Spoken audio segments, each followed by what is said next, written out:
Hello friends, welcome back to A D updates. അപ്പോൾ നമ്മളിന്ന് വന്നിരിക്കുന്നത് കുറച്ച് സിനിമകളുടെ അപ്ഡേറ്റ്സുമായിട്ടാണ്. ആ അപ്ഡേറ്റ്സ് എന്തൊക്കെയാണെന്ന് നോക്കാം.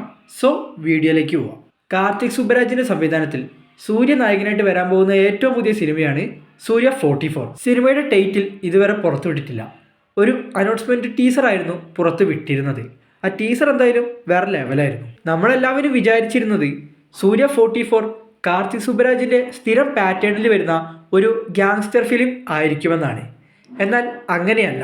സൂര്യ 44ൻ്റെ തീം എന്താണെന്ന് സിനിമയിലെ നായികയായിട്ടുള്ള പൂജ ഹെഗ്ഡെ തന്നെ ഇപ്പോൾ ഒഫീഷ്യലായിട്ട് റീസെൻ്റായി കൊടുത്ത ഇൻ്റർവ്യൂവിൽ വെച്ച് റിവീൽ ചെയ്തിട്ടുണ്ട്. ഇൻ്റർവ്യൂവിൽ വെച്ച് ആങ്കർ ചോദിച്ചു, സൂര്യ 44ൽ നിന്ന് ഞങ്ങൾ എന്ത് പ്രതീക്ഷിക്കണം?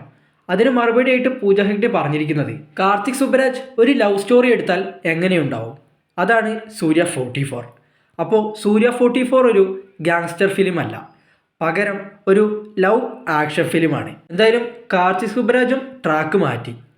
സൂര്യാണ്ണൻ്റെ തിരിച്ചുവരവ് നമുക്ക് സൂര്യ 44ൽ പ്രതീക്ഷിക്കാം. കങ്കുവയിൽ നിന്ന് കിട്ടിയ എല്ലാ നെഗറ്റീവ്സിനുമുള്ള ഒരു മറുപടി ആയിരിക്കും സൂര്യ 44.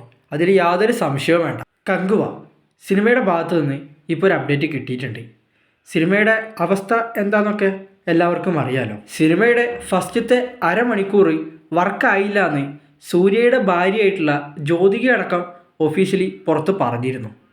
അതിനെ തുടർന്ന് ഇപ്പോൾ കങ്കുവ ടീം സിനിമയിലെ പ്രസൻറ്റ് പോർഷനിലെ ഫസ്റ്റത്തെ 12 മിനിറ്റ് കട്ട് ചെയ്ത് കളഞ്ഞിട്ടുണ്ട്. എന്തിനാണോ എന്തോ. കട്ട് ചെയ്ത് കളയാനാണെങ്കിൽ ആ 12 മിനിറ്റ് അല്ല, പടം മൊത്തത്തിൽ അങ്ങ് കട്ട് ചെയ്ത് കളയണം. അതാണ് നല്ലത്. ദളപതി 69 ദളപതി 69ൻ്റെ ഭാഗത്തുനിന്ന് ഇപ്പോൾ ഒരുപാട് അപ്ഡേറ്റ്സ് കിട്ടിയിട്ടുണ്ട്. നമുക്ക് 1 ബൈ 1 ആയിട്ട് പറയാം. ഒന്നാമത്തെ അപ്ഡേറ്റ്, ദളപതി 69ൽ നമ്മുടെ കന്നഡ സൂപ്പർ സ്റ്റാർ ശിവരാജ്കുമാർ ഒരു റോളിൽ എത്തുന്നുണ്ടെന്ന് നേരത്തെ തന്നെ കൺഫേം ആയിരുന്ന കാര്യമായിരുന്നു.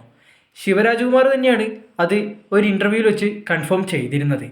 എന്നാലിപ്പോൾ ശിവരാജ്കുമാറിനെ ദളപതി 69ൽ നിന്ന് ഒഴിവാക്കിയിട്ടുണ്ട്. കുറച്ചാഴ്ചകൾക്ക് മുമ്പ് ഡയറക്ടർ എച്ച് വിനോദ് എന്നെ കാണാൻ വന്നിരുന്നു. എന്നിട്ട് എന്നോട് പറഞ്ഞു, നിർഭാഗ്യവശാൽ ഇപ്രാവശ്യം നിങ്ങൾക്ക് ദളപതി 69ൽ വിജയുടെ ഒപ്പം അഭിനയിക്കാൻ സാധിക്കില്ല. ഫ്യൂച്ചറിൽ നമുക്ക് ഒരുമിച്ച് എന്തായാലും ഒരു സിനിമ ചെയ്യാം. എന്താണോ കാരണം ഈ ഓഫർ പിൻവലിച്ചതിന് എന്നൊന്നും എനിക്കറിയില്ല. എന്നാൽ ഇതെന്നെ പേഴ്സണലി ബാധിക്കുന്ന ഒരു പ്രശ്നവുമല്ല എന്നാണ് ശിവരാജ്കുമാർ പറഞ്ഞിരിക്കുന്നത്. അപ്പോൾ ശിവരാജ്കുമാർ തന്നെ ഇപ്പോൾ ഒഫീഷ്യലി കൺഫേം ആക്കിയിട്ടുണ്ട് പുള്ളി ദളപതി 69ൻ്റെ ഭാഗമായിരിക്കില്ല എന്ന്. രണ്ടാമത്തെ അപ്ഡേറ്റ്, ദളപതി 69 ഫിലിമിനെ കുറിച്ച് മുൻപൊരു റൂമർ വന്നിരുന്നു. ദളപതി 69 ബാലയ്യയുടെ ഭഗവന്ത് കേസരി എന്ന സിനിമയുടെ റീമേക്ക് ആണെന്ന് പറഞ്ഞിട്ട്. എന്നാലിപ്പോൾ അതിനും ഒരു കൺഫർമേഷൻ വന്നിട്ടുണ്ട്. ദളപതി 69 ബാലയ്യയുടെ ഭഗവന്ത് കേസരി എന്ന സിനിമയുടെ റീമേക്കോ അല്ലെങ്കിൽ ഇൻസ്പയർഡ് ആയിട്ട് ചെയ്യുന്നതോ ഒന്നുമല്ല. ദളപതി വിജയുടെ ലാസ്റ്റ് ഫെയർവെൽ സിനിമ ആയതുകൊണ്ട് തന്നെ നല്ല കണ്ടന്റുള്ള ഒരു ഒറിജിനൽ ഫ്രഷ് ആയിട്ടുള്ള ഒരു സിനിമ തന്നെയായിരിക്കും ദളപതി 69 എന്ന് ഡയറക്ടർ എച്ച് വിനോദ് ഇപ്പോൾ കൺഫേം ചെയ്തിട്ടുണ്ട്. മൂന്നാമത്തെ അപ്ഡേറ്റ്, ദളപതി 69ന് വേണ്ടി ദളപതി വിജയ് കേട്ടത് 20ലധികം കഥകളാണ്. അതിൽ സെലക്ട് ചെയ്തിരുന്നത് 3 കഥകൾ. മാരി സെൽവരാജ് അടക്കം ദളപതിക്ക് കഥ പറഞ്ഞിരുന്നു. എന്നാൽ അതൊക്കെ ദളപതി റിജക്റ്റ് ചെയ്തു. അവസാനം 3 പേരെയാണ് സെലക്ട് ചെയ്തത്. RJ Balaji, Karthik Subbaraj, H Vinod. അതിൽ കാർത്തിക് സുബ്ബരാജ് പറഞ്ഞ ഫിലിം എന്ന് പറയുന്നത് ഒരു ലവ് ആക്ഷൻ ഡ്രാമയായിരുന്നു. അതും ലാസ്റ്റ് ഫിലിം ആയതുകൊണ്ട് ഒരു ലവ് ആക്ഷൻ ഡ്രാമ ചെയ്യേണ്ടെന്ന് വിചാരിച്ച് ദളപതി അതും റിജക്റ്റ് ചെയ്തു. ആ ഫിലിമാണ് ഇപ്പോൾ സൂര്യ 44 ആയിട്ട് സൂര്യ ചെയ്യുന്നത്. അടുത്തത് RJ ബാലാജി പറഞ്ഞ സ്റ്റോറിയാണ്.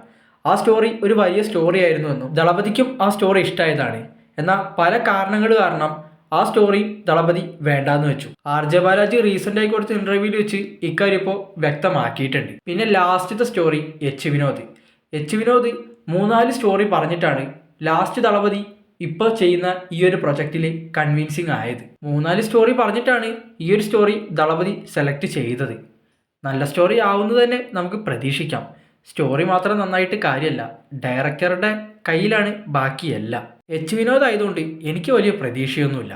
ഉള്ളത് പറയാലോ, ഹോപ്പ് എന്ന് പറഞ്ഞ സാധനമല്ല. എച്ച് വിനോദിൻ്റെ നല്ല പടം എന്ന് പറയാനുണ്ടെങ്കിൽ അത് കാർത്തി ചെയ്ത ധീരൻ മാത്രമാണ്. എന്ന് വെച്ച് ബാക്കി ഇറങ്ങിയ 3-4 പടങ്ങളും ബോംബായിരുന്നു. ഈ പടം എന്താവും അറിയില്ല. ദളപതിയുടെ ലാസ്റ്റ് ഫിലിമാണ്. ആ മനുഷ്യന് ട്രിബ്യൂട്ട് കൊടുക്കുന്ന രീതിയിലുള്ള നല്ലൊരു ഫെയർവെൽ സിനിമ തന്നെയായിരിക്കും ദളപതി 69 എന്ന് നമുക്ക് പ്രതീക്ഷിക്കാം. നാലാമത്തെ അപ്ഡേറ്റ്, ദളപതി 69ൻ്റെ റിലീസ് ഡേറ്റ് ഇപ്പോൾ കൺഫേം ആയിട്ടുണ്ട്. നമ്മൾ മുൻപ് പറഞ്ഞ അപ്ഡേറ്റ് പോലെ തന്നെ അടുത്ത വർഷം 2024 ദീപാവലി റിലീസായിട്ടാണ് ദളപതി 69 റിലീസിന് എത്തുന്നത്. ഡേറ്റും ഇപ്പോൾ കൺഫേം ആയിട്ടുണ്ട്. ഒക്ടോബർ 16-നാണ് ദളപതി 69 വേൾഡ് വൈഡ് ആയിട്ട് റിലീസിന് എത്തുന്നത്. ശരിക്കും ദളപതിയുടെ ലക്കി മന്ത് എന്ന് പറയുന്നത് ഒക്ടോബറാണ്. ദളപതിയുടെ പുലി മാത്രമേ ഒക്ടോബറിൽ ഇറങ്ങിയിട്ട് ഫ്ലോപ്പ് ആയിട്ടുള്ളൂ. ബാക്കി ഒക്ടോബറിൽ ഇറങ്ങിയ വിജയ് പടങ്ങളെല്ലാം ബ്ലോക്ക് ബസ്റ്ററാണ്. ഒക്ടോബർ ഭാഗ്യമുള്ള മാസമാണ്. വിത്ത് ഫെസ്റ്റിവൽ റിലീസ് എല്ലാം ഒത്തു വന്നാൽ കൊലപാതക മോഡായിരിക്കും ബോക്സ് ഓഫീസ്. അപ്പോൾ ഇത്രയുള്ള ഇന്നത്തെ അപ്ഡേറ്റ്സ്. ബാക്കി അപ്ഡേറ്റ്സും കാര്യങ്ങളൊക്കെ ആയിട്ട് നമുക്ക് നെക്സ്റ്റ് വീഡിയോയിൽ കാണാം. അതിനു മുമ്പ് വീഡിയോ ലൈക്ക് ചെയ്യുക, നിങ്ങളുടെ അഭിപ്രായം കമൻറ്റ് ചെയ്യുക, ചാനൽ എല്ലാവരും സബ് ചെയ്ത് സപ്പോർട്ട് ചെയ്യുക. So bye guys.